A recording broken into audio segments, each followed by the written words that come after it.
Vous touchez le RSA, des appels ou l'allocation adulte handicapé, vous enchaînez les CDD et les missions d'intérim, sachez que cela peut être suspect pour la CAF. La caisse d'allocation familiale va, via son logiciel de contrôle, cibler d'abord les plus précaires et leur attribue bien sûr des notes.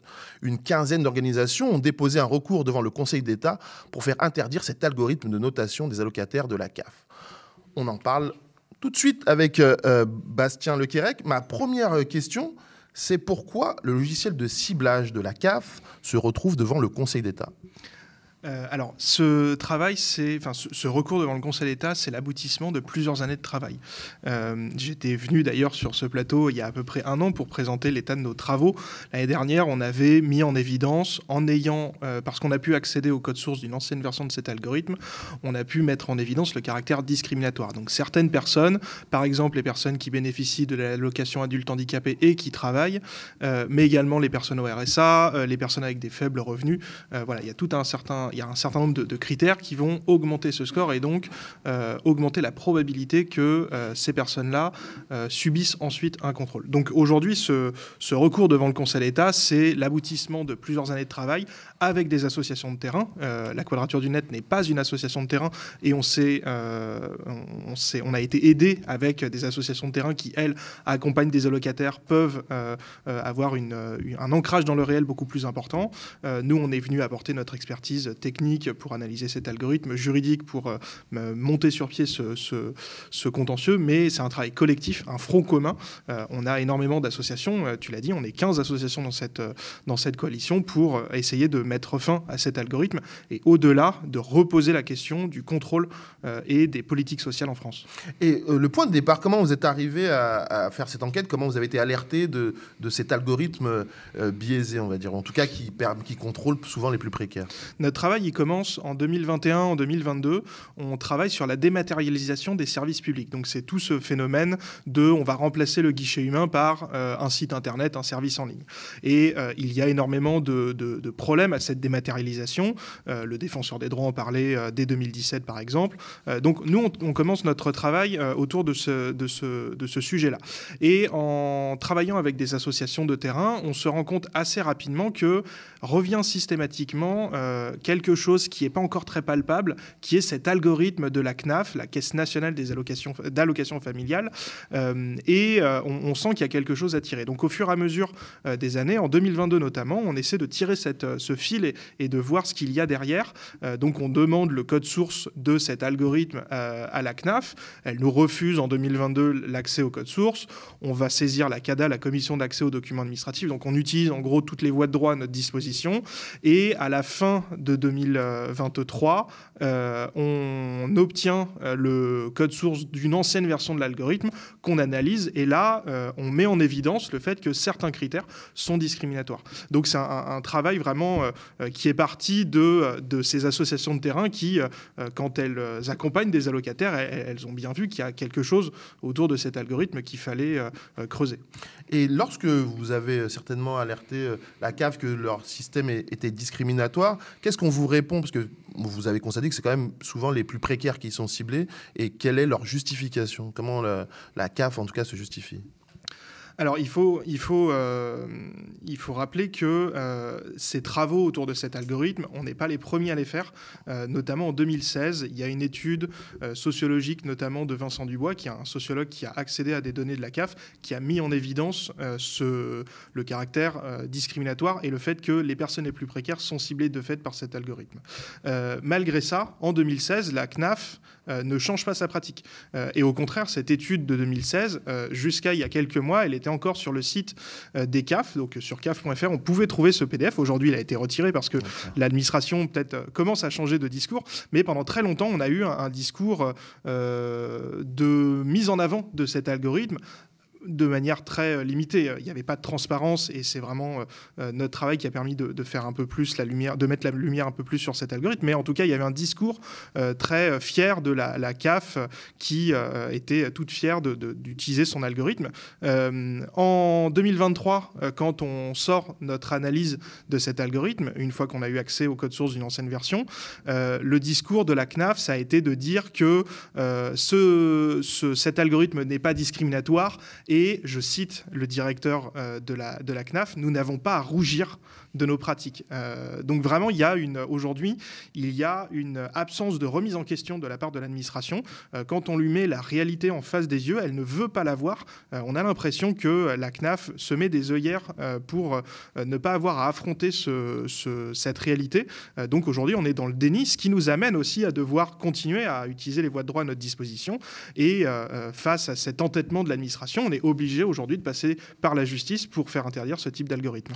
Parce que ce qui est dit aussi, c'est qu'en fait, ils font ça pour éviter les erreurs. En fait, une de leurs justifications, c'est de dire on contrôle comme ça, on évitera de faire des erreurs sur les allocataires pour leur permettre de pouvoir toucher éventuellement les allocations qu'ils mériteraient. Mais finalement, dans les faits, c'est pas vraiment ça. Alors, j'aurais presque dû commencer par ça. Cet algorithme, il est créé en 2010 avec un objectif qui est de détecter des fraudes. Donc, l'objectif en 2010, c'est, et ça, c'est quand la CNAF demande à la CNIL, la Commission nationale informatique et liberté, une autorisation parce que le droit à l'époque l'y obligeait. Quand elle présente la première version de son algorithme, l'objectif, c'était de repérer de la fraude. Or, avec un algorithme, c'est impossible de trouver de la fraude parce que dans la fraude, il y a un caractère intentionnel. Et un algorithme comme celui utilisé par la CNAF, il est relativement simple, mais il ne permet pas d'aller matérialiser une fraude qui est quelque chose d'intrinsèquement politique. Donc, rapidement, la CNAF, elle va abandonner l'objectif de trouver de la fraude pour élargir un peu son spectre en utilisant un algorithme qui va repérer des situations où l'allocataire a probablement reçu un indu, c'est-à-dire un trop perçu. Or, ça, la plupart du temps, c'est dû à une erreur de déclaration parce que les minima sociaux et les allocations sociales de manière générale sont très complexes parce qu'en France, on a cette peur de l'assister, ce discours de la droite et de l'extrême droite autour de l'assistanat conduit à avoir des minima sociaux très complexes qui vont être générateurs d'erreurs. Plus une allocation a des critères complexes, plus les allocataires vont avoir une probabilité de faire des erreurs. Et donc aujourd'hui, cet algorithme, il cible les plus précaires parce qu'il cible en réalité les situations où il y a le plus de probabilité de faire des erreurs. C'est pour ça, par exemple, que le RSA fait partie des critères explicitement utilisés, que l'allocation adulte handicapé, quand on travaille, c'est-à-dire quand on a plusieurs sources de revenus, fait partie des critères utilisés, parce que derrière cet algorithme, c'est la traduction d'un choix politique de mettre énormément de complexité sur les personnes les plus précaires. Et c'est nous ce qu'on appelle la double peine. Non seulement ces personnes sont précaires et ont besoin pour survivre de ce filet de sécurité, mais en plus, elles vont être surcontrôlées parce que cet algorithme les cible, parce qu'il cible les cas où il y a le plus de chances de faire des erreurs. Donc là, on parlait de l'algorithme et effectivement, on voit bien qu'il cible les personnes les plus précaires. Mais il y a aussi dans le concret comment ça peut se passer aussi hors algorithme. Et là, on va prendre au téléphone Olivier. Olivier, bonjour.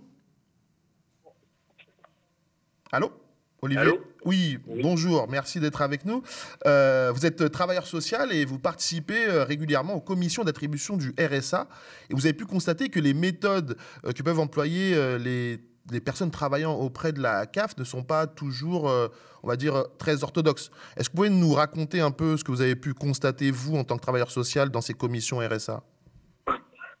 C'est vrai que ce n'est pas des pratiques qui sont valables sur le plan déontologique. Moi, j'ai pu participer en effet à deux commissions notamment où l'une des personnes qui en participe va par curiosité, je dirais presque un peu malsaine, lors de contrôles. Ces commissions, elles ont pour but de faire le point sur les contrats d'engagement réciproques auxquels qui sont faits avec les assistants sociales de secteur pour les bénéficiaires et notamment, du coup, il y a un contrôle les objectifs, est-ce qu'ils ont été menés à bien ou pas.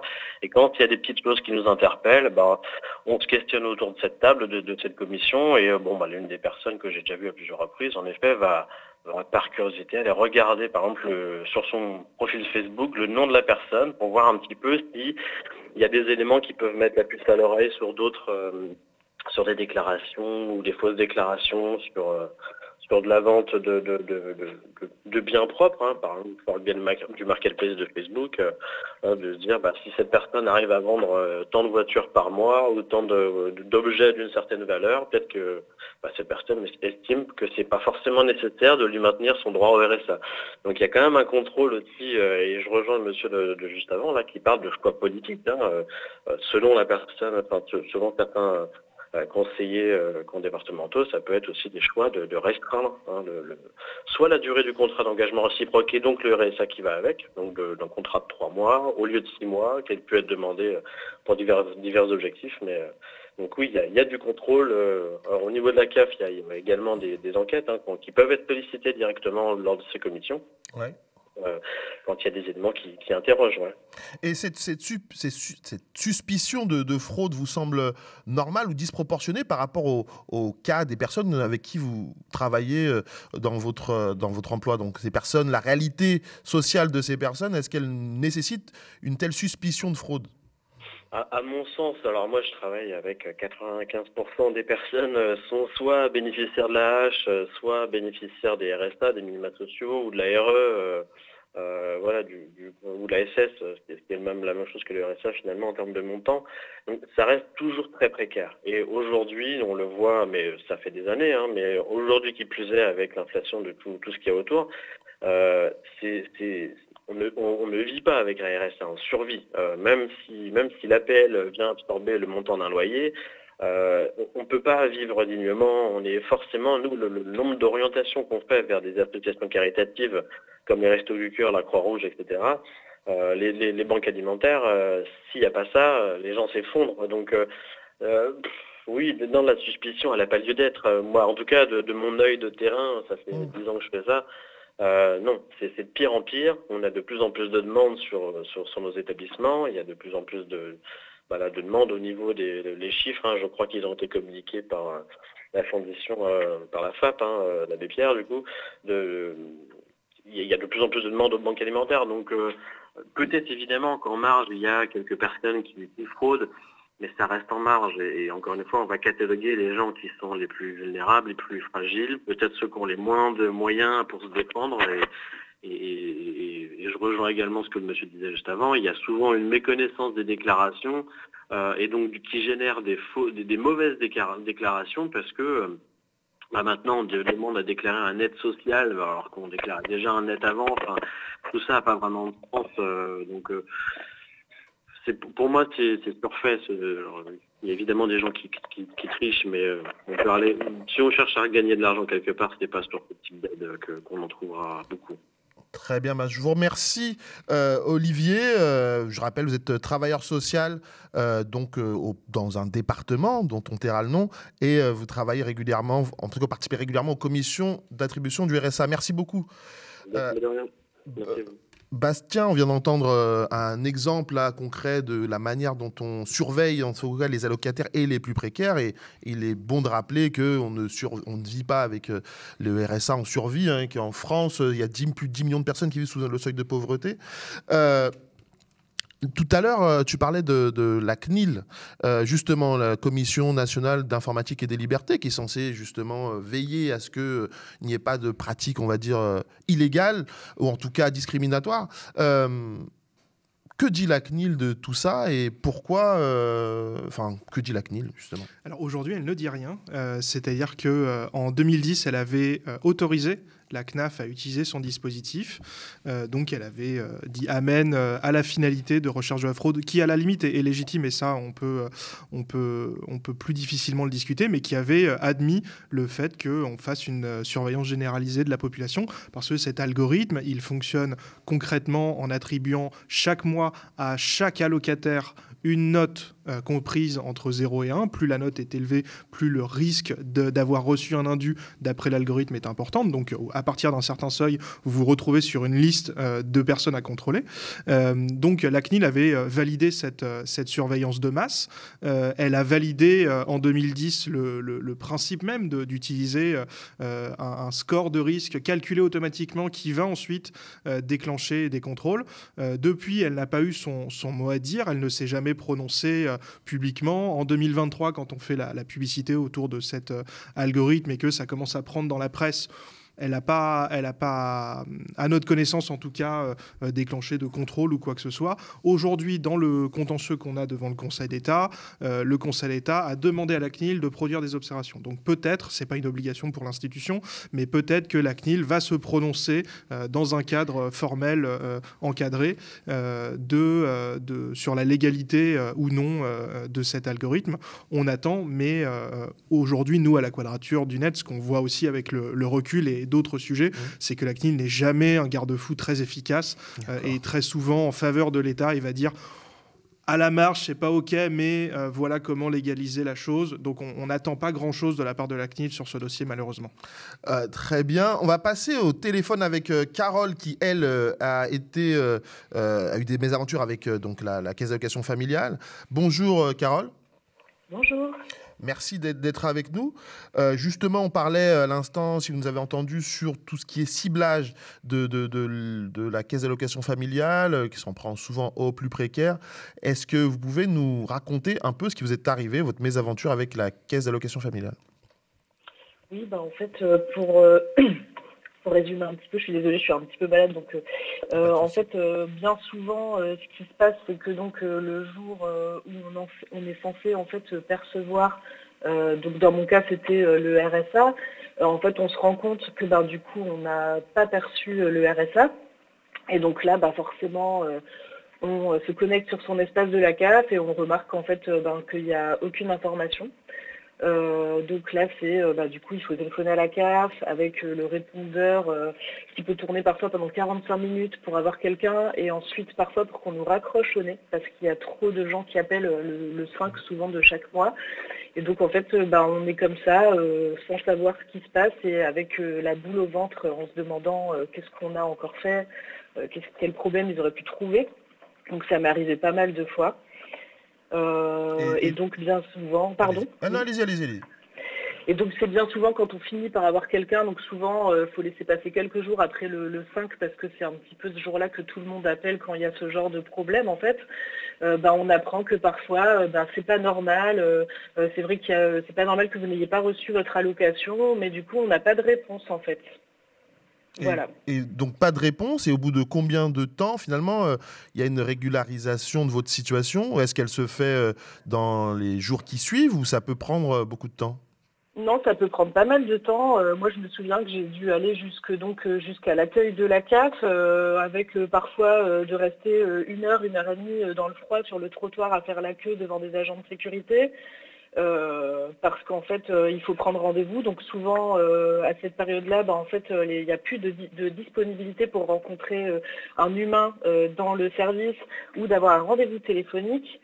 Et donc, tout le monde va à la CAF, mais en fait, tout le monde fait la queue dehors. Et du coup, c'est quand même la croix, la bannière, en fait. Et quand on arrive à voir quelqu'un, on a face à nous un agent qui nous dit qu'il ne faut pas s'inquiéter et qui va mettre une note urgente dans notre dossier. Mais parfois, on reste 3 semaines comme ça à attendre qu'il se passe quelque chose, quoi. Et comment on fait justement, parce qu'on le disait tout à l'heure, le RSA ne permet pas de vivre mais de survivre. Alors comment on fait quand on n'a même pas ce minimum-là pendant plus de 3 semaines, un mois ? Vous avez fait comment, Carole ? En fait, il s'avère que moi j'étais en hébergement d'urgence, donc j'avais un travailleur social qui m'accompagnait en fait pour certaines démarches. Donc en fait, on a dû faire des demandes de colis alimentaires. Et c'est pas mal stressant en fait d'être dans cette situation parce que on se demande comment on va payer le téléphone. Enfin moi j'ai déjà eu du coup ma ligne de téléphone coupée parce que j'avais pas pu payer ma facture. Et ensuite il faut pouvoir se déplacer et on peut pas payer son abonnement de bus. Donc en fait, est-ce qu'on fraude les transports en commun ? Et en fait, il y a récemment, j'ai eu, parce que j'ai déménagé de département, ils ont mis plusieurs mois à transférer mon dossier et on m'a donc suspendu mon AAH pendant 3 semaines aussi. Et donc en fait, je me suis rendue dans une association pour demander une aide alimentaire, mais on prend en compte les revenus de la personne, mais pas le fait que j'ai été suspendue de droit.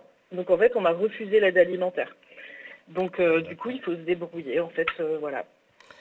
Et aujourd'hui, où vous en êtes? Est-ce que maintenant, depuis, ça s'est régularisé, vous arrivez à...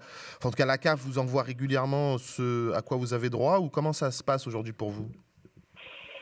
Le problème, c'est qu'en fait, à force d'avoir ce genre de mésaventures, en fait, avec la CAF, c'est hyper anxiogène, en fait.